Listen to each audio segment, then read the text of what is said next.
Hello once again, my friends. I am Marksman, and today I'm going to be taking a look at Hero Siege by Panic Art Studios for $3 on the iOS platform. It's very reminiscent of The Binding of Isaac. It's a very direct inspiration, the 4-directional shooting, it's a top-down and a roguelike.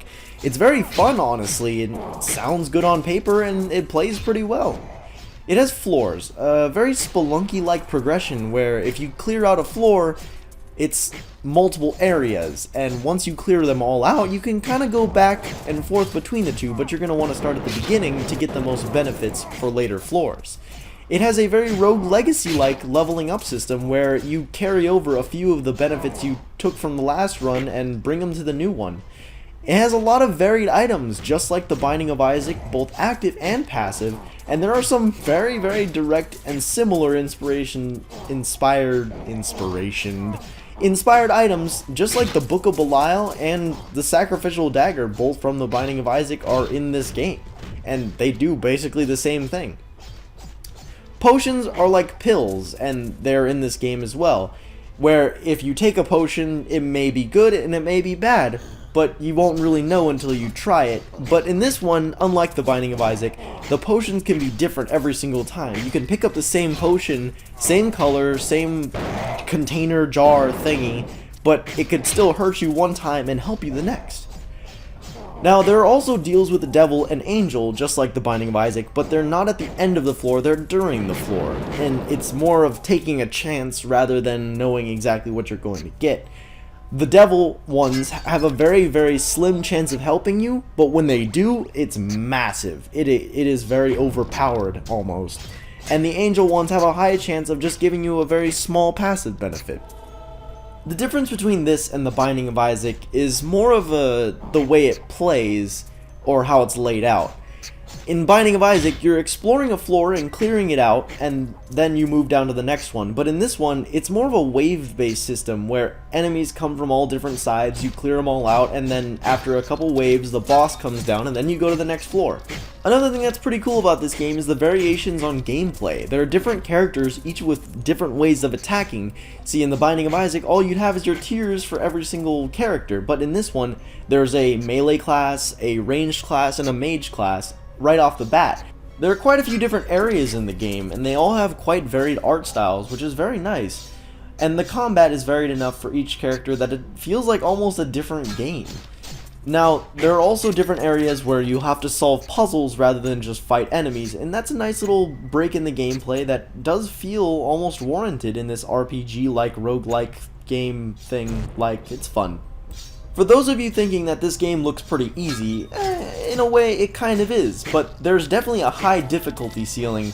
I got quite far on my first playthrough, and then after that I kinda died a lot. And then again I had a nice run and then I died, and then I had a nice run and then I died. Kinda like The Binding of Isaac. It's possible to get carried by your items, and it's also possible to just be really good at the game, which is nice, and hardcore players are gonna have a lot of fun with that. There are some crazy combinations with the items, just like in The Binding of Isaac, where I had this crazy death cloud that would occasionally shoot out from my character, and I also got this thing where all of my attacks caused lightning to strike whatever enemy it was, and this basically insta-killed everything, but only on when it actually fired. It was really cool. In a weird way, this game is different enough, but also similar enough to The Binding of Isaac, where it harkens back to it, but it's not a direct copy, and it's its own game, and it stands on its own 2 feet. It's quite fun. Hardcore fans may still be impressed because there is a much more difficult mode associated with this game, but also it's kind of accessible to the casual people, because one run will build up your character, and the next run will build it up a little bit more, and the next, and the next, and the next, until you can handle yourself in almost any situation, to the point where you can actually get some items and have a really cool run. There are in-app purchases in this game, and some people may be a little bit ticked off at that, but honestly, you don't have to use them at all. I haven't, and I done quite well already. There are definitely things that can help you with the game that you can buy, but I didn't find any reason to buy them. So it's definitely there, but it's not necessary, which is nice. My best run was when I was just murdering everything, and even then, I was having a really easy time with all the bosses, almost insta-killing all of them, until I was getting a little bit careless and I ran into a group of enemies. One of them dropped down a spiraling laser radius thingy that killed me instantly, and I was a little bit salty, but also kind of like, wow, well, I guess that is kind of my fault. It has a very nice art design and sound design, and it looks and plays and feels quite nice. I've had no lag issues. I'm using an iPad 3rd generation to record this, and it is running a little bit slower, but that's because I'm using an Air server to, send to my computer. But the game should run quite well on most devices, and it does have a graphics setting, so it's very nice, quite well optimized, and it's a fun time overall.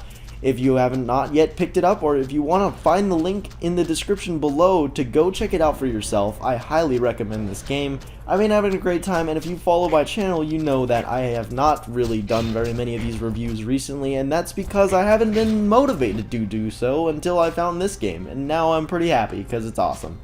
So definitely go check it out. Thank you guys for watching. If you enjoyed and you want to see more content like this, and many other things like in my playthroughs and let's plays and all that stuff, feel free to subscribe, and you will indeed see more. Thank you guys for watching. Again, Hero Siege by Panic Art Studios, and I will see you next time. Stay frosty.